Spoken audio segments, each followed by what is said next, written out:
Now, other world leaders have expressed concern that the Taliban comeback will allow terrorist groups to establish themselves in Afghanistan.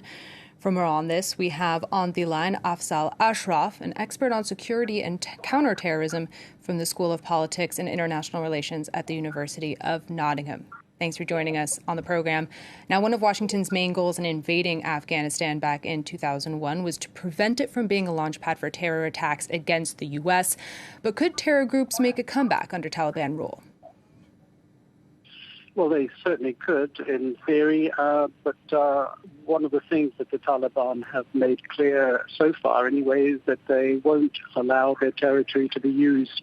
And it is, even going back to 2001, there was an indication that they were open to negotiations. Unfortunately, those negotiations didn't take place in terms of handing over Osama bin Laden.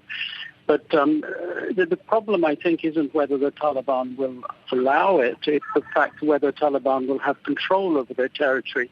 It is very difficult for even developed nations to control terrorist groups on their soil. It'll be very difficult for the Taliban to have control over the whole of Afghanistan.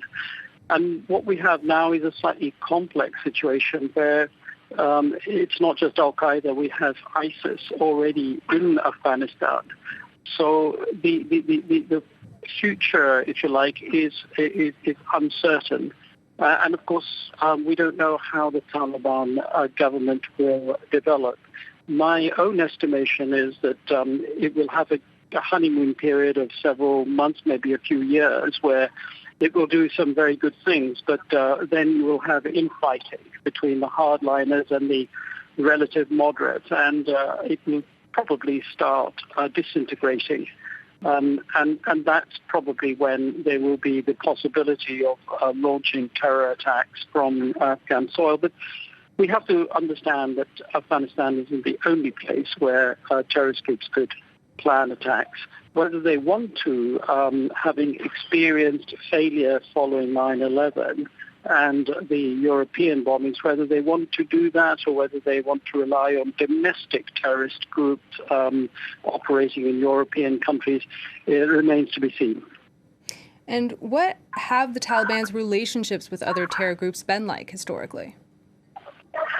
I don't know of any direct relationships with the Taliban, certainly not the Taliban organization that we know based in Doha, in Pakistan and in Afghanistan, the three centers of the, if you like, the headquarters, if you like, of the organization.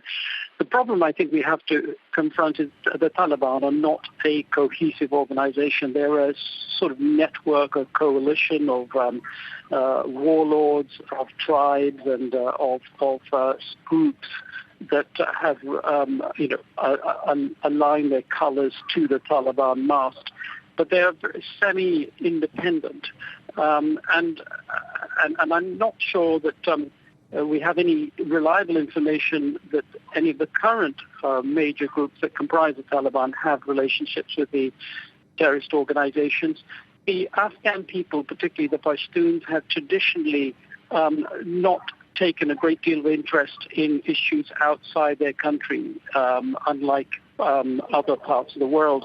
So I think there will be a reluctance on the part of the Taliban to align themselves with any international terrorist organization. They're very parochial as a general rule. They'll want to concentrate on consolidating their power and avoiding, I think, any relationship with a foreign terrorist organization.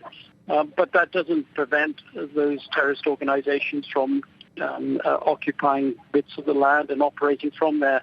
But I think there will be a reluctance on the part of the Taliban and, in fact, their neighbors to allow this to happen. And that's an area of common interest with Europe and with the USA. And if they are sensible, they can work in cooperation with Europe and the USA to try and detect and disrupt any potential terrorist organization.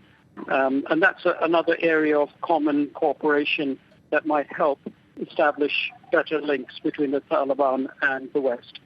Yes, regarding other terror organizations such as al-Qaeda, another one of Washington's goals in invading Afghanistan was to prevent or to diminish, rather, al-Qaeda's capacities in the country. What is the status of al-Qaeda in Afghanistan currently?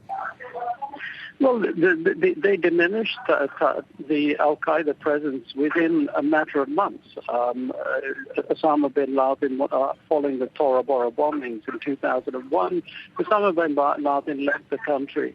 And there's been virtually no presence. And Taliban, the al-Qaeda organization relocated to Pakistan. And as far as we know, its current deputy head is Ayman al-Zawahiri, is still alive somewhere in Pakistan. So I don't see any significant presence. In fact, there is much more evidence, in fact, very reliable evidence of ISIS presence, but not al-Qaeda presence within Afghanistan. And ISIS are only there simply because the Taliban have not had control, and it may well be that the Taliban will make moves to get rid of ISIS from their territory. And there are issues of ideology that I won't bore you with. Who is the caliph? Who is where is the emirate? And I think there's a tension between the Taliban and ISIS over those sort of semi-theological and political issues. So I can't see at this stage any cooperation or alliance being built up, and I can see the Taliban, once they've consolidated power, making moves to get rid of ISIS because they are not going to be helpful to them at all. They're going to be a distraction, and they're going to provide the West an excuse for further interference within Afghanistan, which is what they don't want.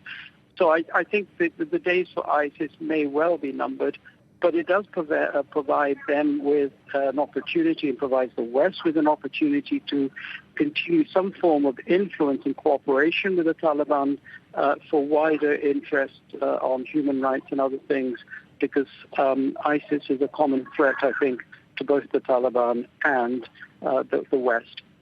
All right, Afzal Ashraf, thank you so much for that analysis and for joining us here on the program.